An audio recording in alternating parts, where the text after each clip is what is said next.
할렐루야. 예, 오늘도 주의 전에 오신 여러분들을 사랑하고 축복합니다. 우리 옆 사람과 함께 믿음으로 교제하도록 하겠습니다. 하나님께서 우리를 택하셨습니다 라고 인사하겠습니다.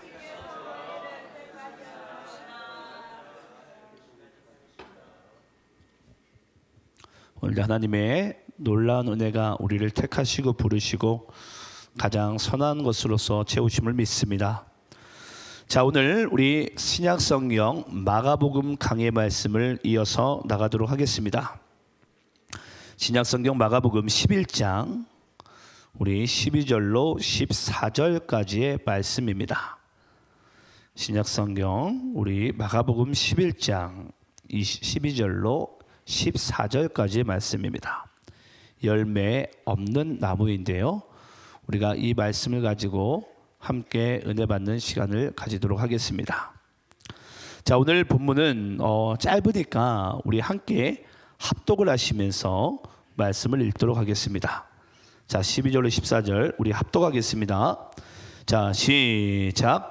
이튿날 그들이 베다니에서 나왔을 때에 예수께서 시장하신지라 멀리서 잎사귀에 있는 한 무화과 나무를 보시고 혹 그 나무에 무엇이 있을까 하여 가셨더니 가서 보신즉 잎사귀 외에 아무것도 없더라. 이는 무화과의 때가 아님이라. 여호와께서 나무에게 말씀하여 이르시되 이제부터 영원토록 사람이 내게서 열매를 따먹지 못하리라 하시니 제자들이 이를 듣더라. 아멘. 자, 오늘은 우리가 마가복음 강의 말씀 가운데 열매 없는 나무에 대한 말씀입니다. 오늘 이 말씀은 여러분들이 아마 자주 들었던 말씀이기도 할 텐데요, 오늘 본문은 짧지만 이 본문 가운데 숨겨진 하나님의 놀라운 은혜가 우리 각 사람 가운데 또 임하고 또 여러분들의 삶과 심령이 새로워지기를 간절히 소망합니다. 자, 우리 오늘 본문 12절 말씀 보게 되면요, 이렇게 말씀이 시작합니다. 이튿날 그들이 베다니에서 나왔을 때에 예수께서 시장하신지라. 자, 여러분, 원래 이 베다니라는 이 단어의 뜻은 제가 원래는 눈물의 집, 슬픔의 집이라 그랬어요. 근데 그 슬픔과 눈물의 집이 훗날 노래하는 집으로 바뀌었죠. 그것이 바로 여러분들의 인생이고 우리 모두의 인생입니다. 원래 죄 많고 슬픔 가운데, 좌절 가운데, 낙심 가운데 빠져있는 우리를 그리스도께서 찾아오심이 우리가 이 베다니라는 정말 하나님을 노래하며 찬송 부르며 이렇게 은혜 가운데 살게 된 줄을 믿습니다. 자, 그런데 말씀이 참 신기합니다. 여기서 이튿날 그들이 예수님과 함께 베다니에서 나오는데요, 예수께서 시장하신지라. 여러분, 시장하다가 무슨 뜻이죠? 배가 고프신지라. 좀 높임말을 쓴 것 같아요. 자, 그럼 여러분, 예수님께서 이 땅 가운데 공생애를 3년 반을 지내시는데 배고픈 때가 한두 번이었을까요? 하필이면 왜 성경 말씀 가운데 예수님께서 베다니에서 나오시는데 배고프신 것을, 아니 삼시세끼를 따지고 들어간다면 배고프실 때가 한두 번이 아니었을 텐데 그 배고프신 수많은 순간들 중에 하필이면은 여기 기록된 말씀 가운데 보니까 예수님이 배고프시다는 그 사실을 뭔가 알리고 싶은 거예요. 뭘 앞두고? 무화과 나무를 앞두고. 근데 여러분, 여기서 시장하신지라라는 것을 우리가 조금 더 본문의 의도대로 해석을 하면 이와 같습니다. 간절히 열망하셨다라는 것입니다. 간절히 열망하셨다. 무엇을 향해서? 무화과 나무를 향해서. 여러분 아시겠지만, 여러분 무화과 나무는 뭘 얘기하죠? 성경에서 어떤 의미를 가지고 있습니까? 이스라엘을 얘기하죠. 그래서 무화과 나무는 이스라엘을 얘기하고, 그 이스라엘을 향해서 하나님께서는, 예수님께서는 뭐 하셨다? 간절히 열망하셨다. 그 뭔가 열매 맺기를 주님께서는, 예수님께서는 간절히 열망하셨던 것 같아요. 무엇을 향해서? 이스라엘을 향해서. 오늘날로 따지면 예수 믿는 우리를 향해서 예수님께서는 간절히 열망하고 있습니다. 자, 그러면 여기서 이제 우리가 조금 무화과 나무에 대해서 먼저 여러분들께 조금 제가 설명을 좀 드리겠습니다. 먼저 여러분, 이 땅에 있는 모든 나무는요, 대개는 두 종류로 나눌 수가 있습니다. 두 종류로 나눌 수가 있는데, 나무는 무실수와 유실수로 나뉘어집니다. 여러분, 무실수가 뭐죠? 그렇죠. 열매를 맺지 않는 나무. 보통 우리가 관상목이라고 얘기합니다. 예, 그냥 보기에 좋은 나무. 예. 그럼 유실수는 뭐죠? 열매를 맺는 나무예요. 자, 그럼 여러분, 무화과 나무는 무실수입니까? 유실수입니까? 유실수이죠. 예. 그럼 반드시 뭘 해야 되죠? 열매를 맺어야 돼요. 예. 그게 여러분 유실수가 당연한 부분입니다. 예. 그래서 열매 맺지 않고 관상목으로 보는 나무는 그냥 보기에는 좋아요. 하지만 열매는 맺지 않습니다. 근데 예수님께서는 이 무화과 나무를 향해서 오늘날 교회와 이스라엘을 향해서 바라보실 때 어떻게 하시다? 간절히 열망하시다. 어떤 마음에 열매가 있기를, 열매가 맺어지기를. 여러분, 오늘날 교회는요, 잊지 마시기 바래요. 우리는 무실수가 아닙니다. 우리 모두는요, 여러분, 유실수예요.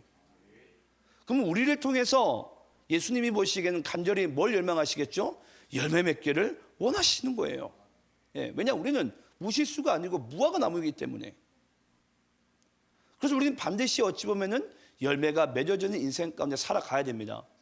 근데 예수님께서 어찌 보면 무실수 같은, 유실수인데 무실수 같은 살아갔던 자들이 있죠. 그게 바로 서기관과 바리새인들이죠. 그들은 겉모양은 너무나도 화려합니다. 예, 금붙이를 온 몸에 차고 있고요. 화려한 옷에 어찌 보면 정말 때깔나고 광나는 그런 모습 가운데 그들은 살아갔을지 몰라요. 관상목처럼. 보기에는 아름다웠겠죠. 하지만 정작 그들에게는 정말 진정한 예수님께서 원하시는 그 열망하는 열매가 없었던 것 같아요. 오늘날 여러분 교회도 그렇습니다. 건물이 화려한 게 중요한 게 아니에요.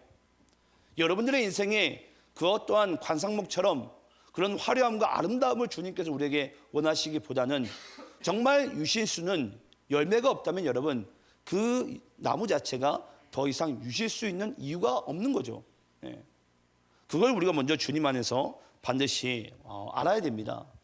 제가 3일 전인가요? 3, 4일 전에 다른 교회, 두 교회 장로님과 집사님과 이제 이야기를 나눈 적이 있어요. 이야기를 나누는데 이런 이야기를 나눴습니다. 왜 오늘날 10대와 20대가 교회를 떠날까? 예. 여러분 이게 지금 엄청나게 심각해요. 여긴 조금 덜 할 수도 있는데요. 저는 똑같다고 생각해요. 10대를 20대를 넘어서 지금은 3, 40대가 교회를 떠난다고 그래요. 그래서 여러분 아시겠지만 우리 이 코로나 팬데믹 이후에는 지금 교회들마다 30, 40 세대마저 지금 흔들리고 있습니다. 거기에다가 지금 10대, 20대는 여러분 이건 심각한 수준이 아니라 거의 폐허 수준이에요. 거의 교회를 찾아오지 않습니다. 10대, 20대가. 거기에서 3, 40대마저 교회를 지금은 떠나고 있는 상황 가운데 있어요. 그러면서 제가 그 장로님과 집사님과 이런 이야기를 나누다가 모든 교회들이 그런 심각성을 이해하고 또 나름대로의 돌파구를 찾아보려고는 해요. 근데 참 여러분 재밌는 게 뭔 줄 아세요? 어떻게 해야 될지를 모르겠는 거예요. 어떻게 해야 될지를. 그 10대, 20대를 교회로 어쩌면 데려올 수 있는 또 교회에 정착할 수 있는 그 어떠한 방법이 없는 거예요. 네. 여러분 오늘날 우리가 오늘 우리가 이 본문 말씀을 보시면서 오늘 왜 예수님께서 하필이면 예루살렘으로 그냥 곧장 들어가시면 되는데 그냥 무화과 나무에서 탁 우두커니 쓰셔가지고 본인이 배고프신 것을 말씀하시면서 그 무화과 나무를 향한 뭔가 그 주님의 간절한 마음 좀 더 쉽게 이야기를 해볼까요? 그 이스라엘 땅 가운데 이 영혼들을 살리기 위한 뭔가 하나님 아버지의 어떠한 필요가 이들에게 전달되어져야 되는데 그 10대, 20대들에게 어쩌면 전달되어져야 되는데 그 문제성만 우리 인식을 하고 있지 뭘 줘야 되는지 우리는 모르고 있는 거예요. 예. 여러분들이 보시기에는 10대, 20대에게 뭘 해줘야지 우리가 이 교회에 정착할 수 있고 그들을 예수 믿게 할 수 있을 것 같습니까? 여러분들 생각엔 방법이 뭔 것 같으세요? 제가 그걸 가지고요 그 장로님과 집사님과 한동안 이야기를 나눴어요. 이걸 어떻게 우리가 이 난관을 우리가 정말 파헤쳐 나갈 수 있을까? 뭐 아시면 아시겠지만 저는 청년 사역만 제가 16년 제가 사역을 하고 이 교회에 왔습니다. 나름 젊은이들에 대한 마음과 이해도가 좀 전 넓다고 생각을 했어요. 근데 저도 이제 여기서 이제 개척을 하고 목회를 하면서 이 10대, 20대들의 생각을 도무지 저도 이제 못 따라가겠는 거예요. 예. 저도 이제 40대 중반을 향해서 나가다 보니까 과연 이들에게 진정한 필요가 무엇인지, 오늘 이 무화과 나무를 통한 예수님의 마음이 바로 그거예요. 오늘날 왜 이 무화과 나무가 열매를 맺어야 되는데, 열매를 맺어야 되는 이유를 알고 당연성을 알아요. 근데 중요한 게 뭐냐면요, 그 무화과 나무가 열매를 맺지 못하는 거예요. 우리가 그 이유를 오늘날 교회를 빗대어서, 또 무화과 당시 나무를 빗대어서 한번 또 그 예루살렘 안에 있는 교회들의 그 상태를 우리가 빗대어서 우리가 한번 그 해결책을 찾아갈 수 있는 그런 시간 되기를 소망합니다. 자, 우리 한번 13절 말씀을 한번 여러분들이 읽어볼게요. 자, 13절. 자, 여러분들이 있습니다. 자, 시작. 멀리서 잎사귀 있는 한 무화과 나무를 보시고 혹 그 나무에 무엇이 있을까 하여 가셨더니 가서 보신즉 잎사귀 외에 아무것도 없더라. 이는 무화과의 때가 아님이라. 자, 여러분 잘 보시기 바랍니다. 예수님이요, 예루살렘으로 입성을 하시는데 이 무화과 나무를 보십니다. 나무를 보는데 뭐가 풍성하죠? 잎사귀는 무성한 거예요. 풍성한 거예요. 자, 그런 상황 가운데 보니까 뭐가 없더라? 열매는 아무것도 없더라. 예. 근데 그 이유에 대해서 끝자락에 나옵니다. 이는 무화과의 때가 아님이라. 예. 교회가, 이스라엘이 반드시 열매가 있어야 될 유실수인데 보니까 열매가 없는 거예요. 예수님 보시니까. 근데 예수님께서 말씀하신 거예요. 이는 무화과의 때가 아님이라. 아니, 뭔가 좀 약간 이상하지 않습니까? 근데 예수님은요, 그 무화과를 뭐 하시죠? 저주를 하십니다. 이 저주란 단어가 원래는 여러분 조금 더 심판이라는 단어가 전 조금 더 맞다고 생각을 해요. 심판을 하시는 거예요. 아니, 좀 약간 예수님 너무 불공평하지 않아요? 아무리 유실수가 열매가 없다고 한들 지금 열매 때가 아니라잖아요. 예수님께서 그걸 말씀하셨잖아요. 근데 왜 그 무화과 나무를 예수님은 저주를 하시고 심판을 하시냐고요. 이제 이게 우리가 오늘 이제 풀어야 될 가장 큰 숙제이자 가장 큰 좀 중점 포인트이기도 합니다. 자, 그러면 우리가 오늘 이제 두 가지를 알아야 되는데요. 첫 번째는 무화과 나무의 농사법을 모르면 우리는 오늘 이 말씀을 풀려야 풀 수가 없어요. 그래서 이 대한민국에서 자라는 무화과 나무랑 중동 땅에서 자라는 무화과 나무가 여러분 농사법이 다릅니다. 그걸 제가 좀 이따 말씀드리고요. 또 두 번째는 뭐냐면요, 왜 예수님은 그 무화과의 때가 이르지 않는 무화과 나무를 왜 심판하시고 저주하셨을까? 이 두 가지만 우리가 이제 풀면 오늘 본문 말씀 가운데 오늘날 교회들이 왜 우리가 10대, 20대, 어쩌면 30, 40 그 세대 가운데 우리가 왜 열매를 맺지 못하는지. 여러분 지금은요, 수도권에 있는 교회들도 다 나이 드신 분들만 앉아 있대요. 예. 곧 하나님 나라로 이제 파송하실 분들만 앉아 있는 거예요. 죄송한 이야기지만. 예. 근데 오늘날 10대, 20대, 30대, 40대가 어쩌면 이 교회를 이제 세워 나가야 되는데 그 세대는 점차 교회를 떠나고 있는 거예요. 여러분 이게 얼마나 안타까운 현실입니까? 자, 그런 상황 가운데 오늘 저는 이 두 문제를 우리가 풀고서 이제 한번 오늘날 교회들이 다시 한번 하나님 앞에 저는 깨어있기 원하는데요. 자, 첫 번째로 제가 뭘 알아야 되냐고 말씀드렸냐면 무화과 나무의 농사법에 대해서 알아야 된다고 말씀을 드렸어요. 여러분 무화과 나무는요, 중동 땅에서 열매가 총 몇 번 맺히는 줄 아십니까? 몇 번이라는 것도 상당히 재밌죠. 우리나라는 한 번 맺히잖아요. 중동 땅에는 무화과 나무 열매가요 1년에 3번 맺힙니다. 3, 4월에 한 번 맺히고요. 그리고 5, 6월에 한 번 맺히고 또 8월부터 10월까지 또 한 번 맺힙니다. 자, 그럼 또 한 번 질문을 해볼까요? 언제 무화과 나무 열매가 가장 맛있을까요? 3, 4월, 5, 6월, 8월부터 10월. 언제가 가장 맛있죠? 예? 예. 예. 우리나라는 언제 보통 과일을 따죠? 그렇죠. 8월에서 10월 사이에 따죠. 거기도 똑같습니다. 8월에서 10월 사이에 이 그 무화과 나무 열매가 가장 달고 맛있대요. 예. 그럼 여러분 한번 또 질문을 해볼까요? 가장 맛 없을 때가 언제일 것 같습니까? 언제 가장 맛이 없죠? 예, 3, 4월이라 그래요. 3, 4월. 3, 4월이 여러분 가장 맛이 없다고 합니다. 근데 또 한 번 더 질문을 해볼게요. 그러면 이 무화과 나무를 정말 아쉽지만 먹어야 될 때, 반드시 먹어야 될 때는 언제일까요? 먹을 게 없다고 한다면 언제 먹어야 되죠? 그렇죠. 3, 4월이죠. 왜 그렇죠? 추운 겨울을 지나니까. 당시에는 먹을 게 여러분 오늘날처럼 그렇게 많지 않습니다. 예. 그래서 먹을 게 없다 보니까 그 무화과 나무를 정말 아쉬운 마음이지만은 또 맛이 없지만은 좀 더 쉽게 이야기를 하자면 풋과일이지만 그 풋과일을 따먹어야 되는 거예요. 열매는 맺어져 있어요. 예. 근데 그걸 따먹어야 돼요. 근데 여러분 이 3, 4월에 맺어지는 무화과 나무 열매는요. 어떤 가지에서 열리냐면 새순이 아니라 옛 가지에서 이 풋과일이 열린다고 그래요. 지금 오늘 지금 예수님께서 가신 상태가 그렇습니다. 유월절이 바로 이 3, 4월 이때인데 바로 예수님께서 이 무화과 나무를 보실 때가 바로 그때예요. 옛 가지에서 무화과 나무가 열려 있으나 예수님 보시기엔 열매가 없는 거예요. 어떤 열매가? 먹을 만한 열매가 없는 거예요. 그래서 3월부터 어쩌면 10월까지는 1년 내내 열매가 맺혀 있죠. 그러니까 쉽게 이야기하자면 11월, 12월, 1월, 예, 2월 이 4개월 빼고는 열매는 항상 있어요. 근데 예수님께서 이 무화과 나무를 보시기에는 이 무화과 나무의 열매를 먹을 때가 없는 거죠. 먹을 것이 없는 거죠. 왜냐? 옛 가지에서 난 열매들이거든요. 그게 여러분 바로 우리가 예수를 믿기 전 우리 영혼의 상태입니다.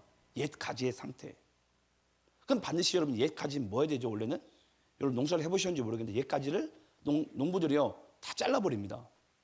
그러니까 새순이 나는 이 가지 가운데 그 열매를 한마디로 또 몇 개만 맺히게 하죠.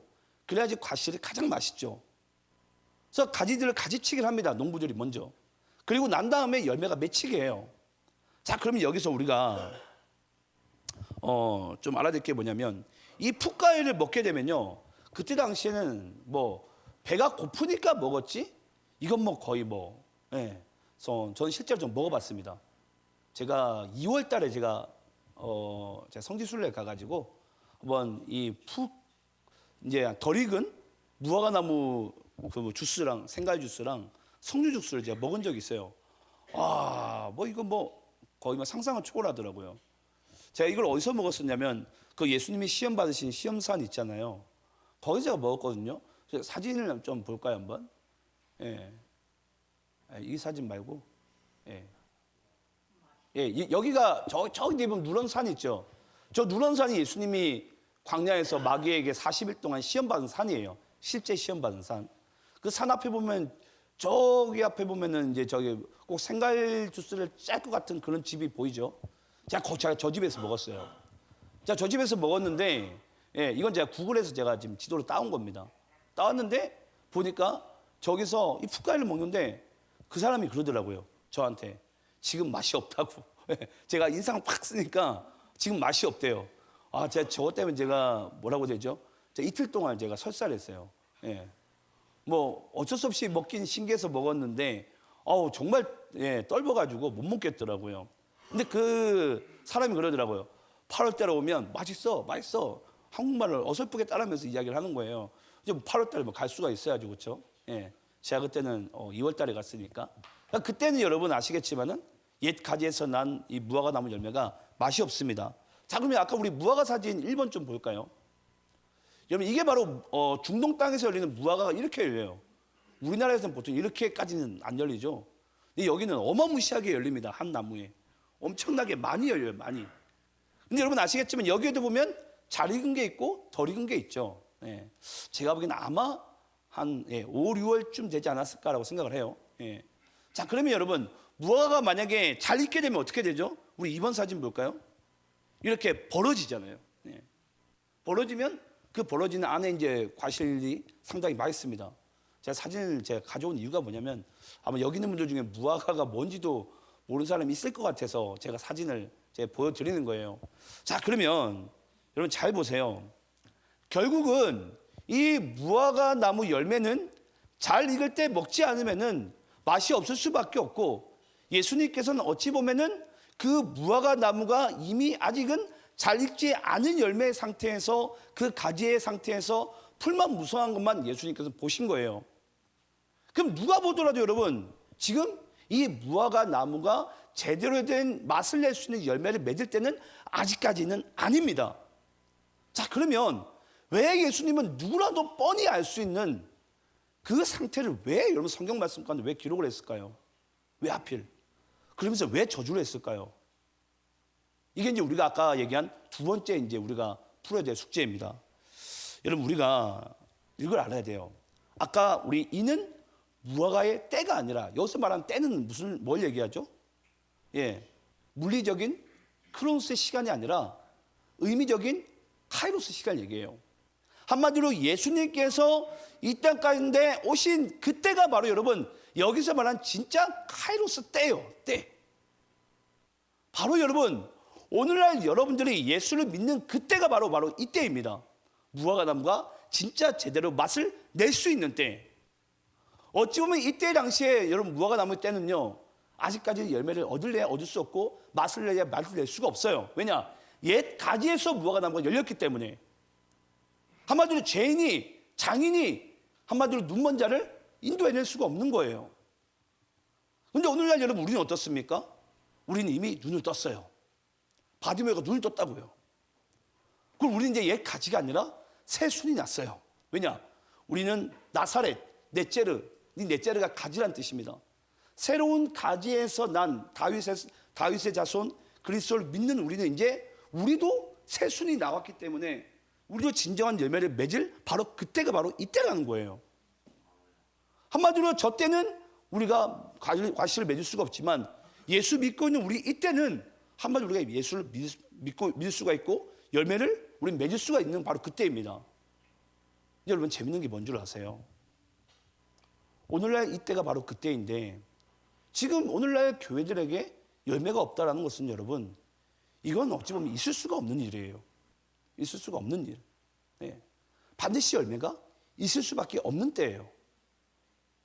근데 우리가 한번 여러분 참고로 사무엘상 1장 10절 16절 말씀 좀 우리가 한번 좀 찾아보겠습니다. 우리 이 말씀을 읽으시면 여러분들이 조금 더 이해가 좀 쉬우실 건데요. 아마 오늘 말씀이 여러분 아마 듣기에 쉬운 말씀은 아닐 거예요. 자, 우리 한번 사무엘상 우리 1장 10절로 16절 말씀을 한번 참고로 보도록 하겠습니다. 자, 교독하면서 읽겠습니다. 한나가 마음이 괴로워서 여호와께 기도하고 통곡하며 서원하여 이르되 만군의 여호와여, 만일 주의 여종의 고통을 돌보시고 나를 기억하사 주의 여종을 잊지 아니하시고 주의 여종에게 아들을 주시면 내가 그의 평생에 그를 여호와께 드리고 삭도를 그의 머리에 대지 아니하겠나이다.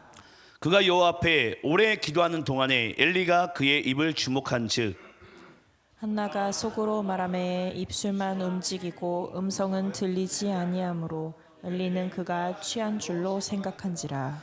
엘리가 그에게 이르되 내가 언제까지 취하여 있겠느냐 포도주를 끊으라 하니 한나가 대답하여 이르되 내 주여 그렇지 아니하니이다. 나는 마음이 슬픈 여자라 포도주나 독주를 마신 것이 아니요 여호와 앞에 내 심정을 통한 것뿐이오니. 16절 함께 있습니다. 시작. 당신의 여종을 악한 여자로 여기지 마옵소서. 내가 지금까지 말한 것은 나의 원통함과 격분됨이 많기 때문이다 하는지라. 자, 여러분 제가 왜 이 말씀을 읽었냐면요, 여러분 아시겠지만 이 사무엘상은 당시에 사사기의 말씀이 지나가고 이 사무엘상 말씀이 이제 나옵니다. 여러분 아시겠지만 사사기는 하나님께서 이스라엘 백성들에게 왕이 되어주지 못했습니다. 왜냐? 그들이 하나님을 왕으로 인정하지 않았어요. 쉽게 이야기하지만 하나님의 말씀을 듣는 이가 지면에 단 한 명도 없었어요. 그래서 하나님이 그들에게 하나님이 될 수가 없었습니다. 근데 여러분 여기서 재밌는 게 있어요. 재밌는 게 뭐냐면요, 하나님께서 이 한나라는 여자를 딱 집중해서 보십니다. 이스라엘에 어떠한 선한 열매를 맺고 싶어도 열매가 맺어지지 않아요. 왜냐? 하나님에게서 이 새순이 나오는 가지가 없거든요. 그래서 여러분 아시겠지만 하나님께서 지금 이 한나라는 여인에게 뭐 하시죠? 그 고통을 돌보시고 그 여자를 통해서 하나님께서 아들을 주십니다. 사무엘이라는. 그래서 사무엘을 통해서 누가 나오죠? 다윗이 왕으로 세워져요. 나사렛 이 다윗. 다윗의 왕인 이새의 뿌리에서 난 자. 근데 여러분 여기서 중요한 것이 있어요. 왜 이스라엘의 당시에 열매가 없었죠? 지금 여러분 이 한나의 태를 막으신 이가 누군 줄 아세요? 한나의 태를 누가 막았죠? 하나님이 막으셨어요. 우리 한번 사무엘상 1장 6절 말씀 읽어볼까요? 자, 사무엘상 1절 6절 함께 있습니다. 시작. 여호와께서 그에게 임신하지 못하게 하심으로 그의 적수인 브닌나가 그를 심히 격분하게 하여 괴롭게 하였더라. 한나의 태를 누가 막았어요? 하나님이 막았어요. 하나님이. 그냥 하나의 태를 열어준 것도 누가 열었죠? 하나님이 열어주십니다. 왜냐? 여러분 당시에 엘리라는 제사장은 이 한나가 하나님 앞에 그렇게 울부짖도록 기도할 때 엘리는 그 한나를 향해서 뭐라고 얘기하죠? 이 술 취한 여자요, 언제까지 너 술 취해 있을래? 여러분 이 시대에 왜 생명의 열매를 못 맺냐면요, 한 사람의 고통을 듣지를 못합니다. 어디가? 교회가. 그래서 여러분 교회가요 생명의 열매를 못 맺는 거예요. 한 사람의 고통을, 한 영혼의 울부짖음을 듣지 못할 때. 저는 우리 도시안의 교회가, 여러분 저는 그런 교회가 됐으면 좋겠어요. 한 영혼의 울부짖음을 들을 수 있는 교회가 돼야 돼요. 그때 하나님께서 이스라엘에 여러분 사람만 많을 뿐이지 하나님의 사람이 한 명도 없어요. 사람만 그냥 많을 뿐이에요. 하나님이 원하신 열매가 아닙니다. 한마디로 다 푼 열매, 한마디로 못 먹는 열매일 뿐이에요. 예수님께서 원하신 열매가 없습니다. 그러니까 예수님께서는 그 예루살렘에 가보니까 아니 교회들과 종교 지도자들과 종교인들이 가득할 뿐이지 그들에게 뭐가 없죠? 열매가 없어요. 그걸 무화과 나무를 빗대어서 이야기를 하고 있는 거예요. 왜 너희들에게 열매가 없느냐? 왜 너희들은 그 한 영혼의 고통을 이 예루살렘에 있는 교회들이 왜 듣지를 못하느냐라고 이야기를 하고 있으면서 그들에게 열매가 없다라고 얘기하고 그들에게 있는 열매는 다 못 먹는 열매밖에 없는 거예요. 여러분 오늘날 교회가 그렇습니다. 오늘날 교회는 여러분 다시 한 영혼의 울부짖음과 한 영혼의 고통 소리를 우리는 들어야 돼요. 아까 제가 여러분께 그런 이야기를 들었어요. 왜 10대, 20대, 30대, 40대가 여러분 교회를 떠나는 줄 아십니까? 제가 요즘에 유튜브에서 어떤 목회자 딸인데, 어떤 목회자 아들인데, 어떤 목회자 어떤 교회의 청년인데 교회를 떠나는 이유에 대한 이야기를 제 영상을 몇 개를 제가 봤어요. 쭉 봤어요. 왜 떠났는지. 근데 어느 교회건 그 10대, 20대, 30대, 40대 그렇게 헌신하고 그렇게 하나님 앞에 가까이 나가는 그 젊은이들의 이야기를요 어느 교회도 들어주지 않아요. 그러면서 뭐라고 이야기한 줄 아십니까? 예수 믿으면 헌신해야지. 예수 믿으면 무조건 봉사해야지. 정작 그들이 어떤 필요를 가지고 있는지, 그들이 무엇 때문에 마음이 슬퍼하고 있는지, 아파하고 있는지를 교회가 들어주지를 않는 거예요. 여러분 오늘날 왜 10대, 20대, 30대, 40대가 부모의 관계성도 다 끊어지는 줄 아십니까? 부모들이 자녀의 마음을 몰라요. 내 자녀가 정말 부모에게 뭘 원하는지, 또 그 부모는 자녀에게 어떤 마음인지가 이게 서로 통하지가 않습니다. 무조건 기성세대와 무조건 노년세대는요 자기네들이 가져왔던 그 고수하는 방식을 무조건 따라오라 이거예요. 그게 정답이니까. 그러니까 여러분 교회가요 그 젊은 세대를 담아내지를 못합니다. 열매를 맺지를 못합니다. 뭐 하는 것 때문에? 그들은 술 취했다고 생각을 하고 있거든요. 여러분 오늘날 10대, 20대, 30대, 40대가 술 취해 있습니까? 아니요. 그들은 어찌 보면 그들의 영혼이 울부짖는지 몰라요. 하나님 앞에. 아니 울부짖고 있어요. 그들 나름대로의 방식 가운데 울부짖고 있어요. 그런 게임 중독으로 빠지든 술 문화에 빠지든 세상 문화에 빠지든 그 영혼이 울부짖고 있는 거예요. 하나님 앞에. 중요한 건 뭐냐면요, 그걸 교회들이 듣지 못해요. 들어야 되는데. 그러니까 오늘날 여러분 젊은 세대는요 교회를 오고 싶어도 못 옵니다. 또 열심히 했던 또 젊은 세대가 교회를 떠납니다. 나이 많은 장로님들에게 권사님들에게 크게 열심히 한번 생각을 해보시기 바래요.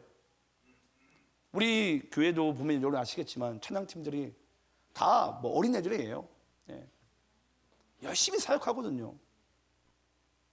한 번은 여러분들이 한번 어깨를 좀 다독여 주시고 수고한다라고 말 한마디라도 해주시고, 예.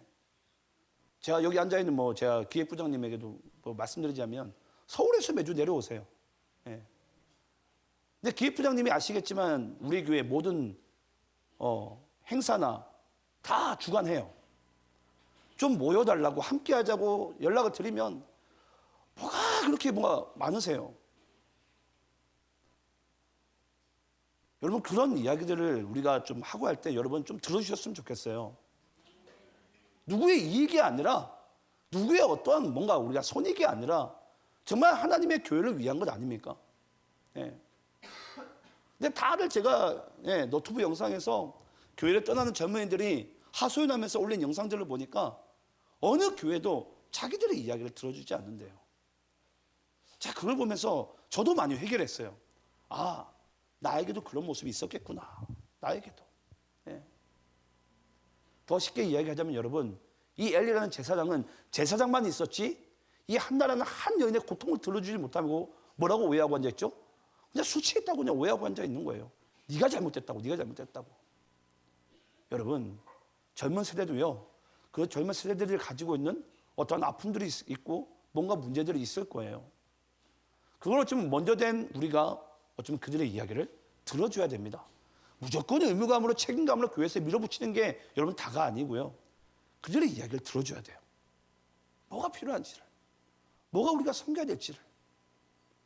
그래야지 여러분 이 교회가 다시 하나님 안에서 세워나갈 수 있고 이 교회 가운데 새로운 가지가 나서 새로운 가지 가운데 여러분 바로 진짜 맛있는 무화과가 열매가 맺어지는 것입니다. 오늘 본문 가운데 예수님께서 그 이야기를 하고 싶으신 거예요. 왜 옛 가지에 못 먹을 수밖에 없는 열매가 왜 맺어질 수밖에 없는 줄 너희가 아느냐? 지금 너희들은 한 영혼의 고통을 들어주지 못하고 있다. 하지만 예수님께서는 이 땅에 오셔가지고 누굴만 찾아가시죠?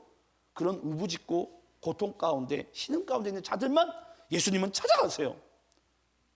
도리어 바리새인과 서기관들은요 그들을 향해서 다 손가락질만 합니다. 너는 저주받은 인생이라고.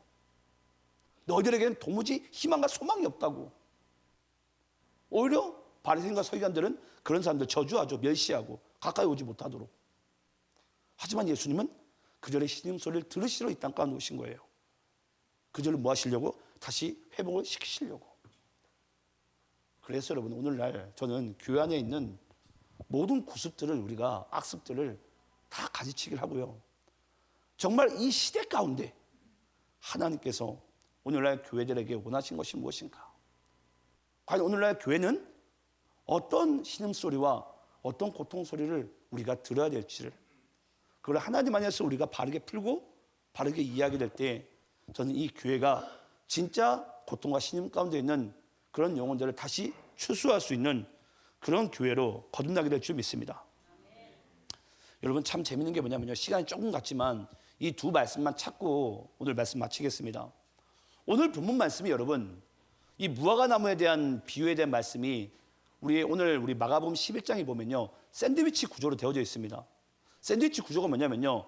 무화과 나무에 대한 말씀이 12절부터 14절까지 등장했다가 또 건너뛰우고서 20절, 21절에 등장을 해요. 자, 20절, 21절 말씀 한번 읽어볼까요? 자, 20절, 21절. 자, 20절 제가 읽고 21절 여러분들이 있습니다. 그들이 아침에 지나갈 때 무화과 나무가 뿌리채 마른 것을 보고 베드로가 생각이 나서 여짜오되 라비어 보소서 저주하신 무화과 나무가 말랐나이다. 자, 여러분 베드로가 깜짝 놀란 거예요. 분명히 12절부터 14절까지 말씀하신 그 예수님께서 저주하신 저 무화과 나무가 진짜 마른 모습을 보니까 생각이 나가지고 이른 아침에 생각이 나서 무화과 나무 보니까 진짜 말라버린 거예요. 왜냐하면 옛 가지는 잘라내야 됩니다. 무조건 옛날 방식을 여러분 고수한다고 10대든 20대든 어디 무조건 틀렸다고 얘기하는 게 여러분 아니에요. 예. 저도 처음에 그랬어요, 여러분. 우리 10대, 20대들이 항상 스마트폰을 붙잡고 있잖아요. 전 무조건 이걸 죄라고 저도 그렇게 막 저주를 했어요. 근데 그들의 문화를 이해해 보니까 이게 없으면 안 되겠는 거예요. 그럼 과연 그런 문화 속에서 어떻게 이들을 우리가 그리스도께로 가까이 이끌 수 있을까? 또 그들의 필요와 어떤 것들을 어떻게 채워줄 수 있을까? 이것이 오늘날 교회들이 가져야 될 숙제예요. 근데 여러분 잘 보세요. 이렇게 12절과 14절 사이에 무화과 나무가 등장하고 20절과 21절 사이에 또 무화과 나무가 등장해요. 근데 여기 가운데 내용이 보면 여러분 뭐죠? 진짜 중요한 부분이죠. 우리 햄버거를 먹으면 빵과 빵이 있으면 뭐가 중요합니까? 가운데 있는 패티가 중요하잖아요. 그 패티에 대한 말씀 우리가 한번 찾아보겠습니다. 우리 마가복음 11장 15절 17절 말씀 한번 교독하면서 읽겠습니다. 어떤 말씀이 갑자기 등장하는지 한번 잘 보시기 바라요. 자, 제가 15절 있습니다.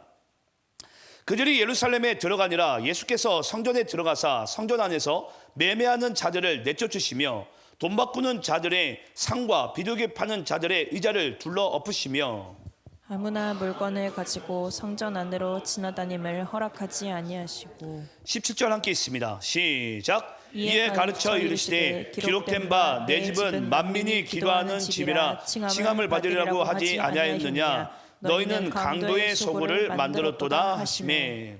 자, 여러분, 이게 마가복음서에서 기록되어져 있는 정말 뭐랄까요? 신비로움이에요. 무화과 나무에 대한 이야기가 샌드위치 구조로 처음과 끝이 등장하면서 거기 중간에 이 마가복음의 말씀 보면은 가운데 예수님께서 성전을 정화하신 사건을 딱 끼워 넣어요. 왜 끼워 넣은 줄 아십니까? 바로 오늘날 교회와 예루살렘을 오늘 본문에 등장한 것처럼 우리가 내쫓아야 될 것이 무엇인지, 우리가 둘러 엎어야 될 것이 무엇인지를 오늘 예수님께서는 이 교회 가운데, 예루살렘 가운데 그걸 주님께서는 한마디로 발견해내기를 오늘날 교회들에게 원하시는 거예요. 여러분, 교회가요 무조건 옛날 것이 옳다라고 우리가 말할 수가 없습니다. 왜냐? 시대와 문화는 계속해 변해져 가요. 변하지 말아야 될 것은 여러분 말씀과 예수예요. 하지만 그 우리 진리를, 그 예수를 과연 오늘날 문화를 살아가고 있는 이들에게 우리가 어떻게 전해야 될까? 그걸 우리가 뭐 해야 되죠? 만민이 기도하는 집이라. 우리가 기도하는 마음 가운데 그걸 아버지께 구해야 돼요. 하나님께 간구해야 돼요. 예. 근데 여전히 우리가 겉만 화려하고 관상목처럼 그렇게 교회가 나간다면 여러분 죄송합니다. 더 이상 이 교회에서 생명의 나무의 열매를 우리 맺을 수가 없습니다. 그럼 관상목의 관념을 이제는 우리가 거칠애를 다 벗어버리고 진짜 예수님의 마음을 가지고, 하나님 아버지의 마음을 가지고 전 다시 한번 이 땅에 있는 모든, 우리 교회뿐만이 아니라 이 땅에 있는 모든 교회들이 하나님이 원하시는 참 열매를 맺을 수 있는 저는 그런 교회가 되기를 저는 간절히 소망합니다. 다음 주에 기도하겠습니다.